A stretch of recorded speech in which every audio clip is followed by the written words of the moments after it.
علیہ وسلم نے فرمایا 4 کاموں کا جو شخص اہتمام کرے جنت میں امن سلامتی کے ساتھ داخل ہو جائے گا۔ یا ایھا الناس افشوا السلام، فرمایا لوگوں سلام کو عام کرو۔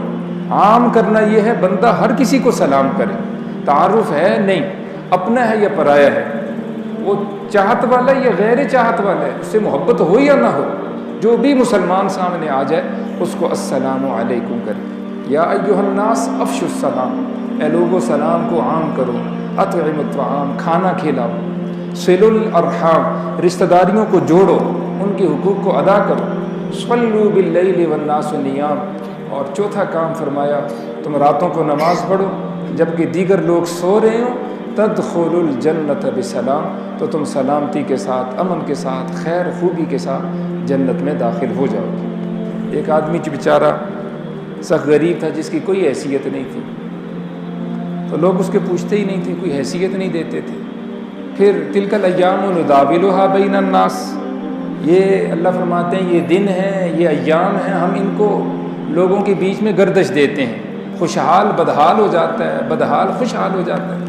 اللہ کی شان وہ غریب آدمی جس کو کوئی حیثیت عوام نہیں دیتی تھی، اللہ نے اس کو دنیا کے اعتبار سے بہت نواز دی۔ جب اس کے پاس ہر آسودگی آ گئی تو جہاں سے وہ گزرے لوگ اس کو سلام کریں، جہاں سے گزرے لوگ اس کو سلام، ہر کوئی سلام کرے، تو وہ جواب دے جی کہ میں پہنچا دوں گا، میں پہنچا دوں گا۔ وعلیکم السلام نہیں کرتا تھا، کیا کہتا جی میں پہنچا دوں گا، پہنچا دوں گا۔ کسی نے ان سے پوچھا جی کہ آپ جواب نہیں دیتے، آپ کہتے ہیں میں پہنچا دوں گا، پہنچا دوں گا، تو کیا مطلب پہنچا دیں؟ اس نے کہا جی جس کو انہوں نے سلام کیا ہے میں اس تک ان کا سلام پہنچا دوں گا۔ جی کس کا؟ یہ تو سلام آپ کو کیا ہے۔ کہا مجھے نہیں کیا، میری دولت کو کیا، یہ میری گاڑی کو سلام کیا، میرے عہدے کو کیا، اور میری کوٹھی اور بنگلے کو کیا۔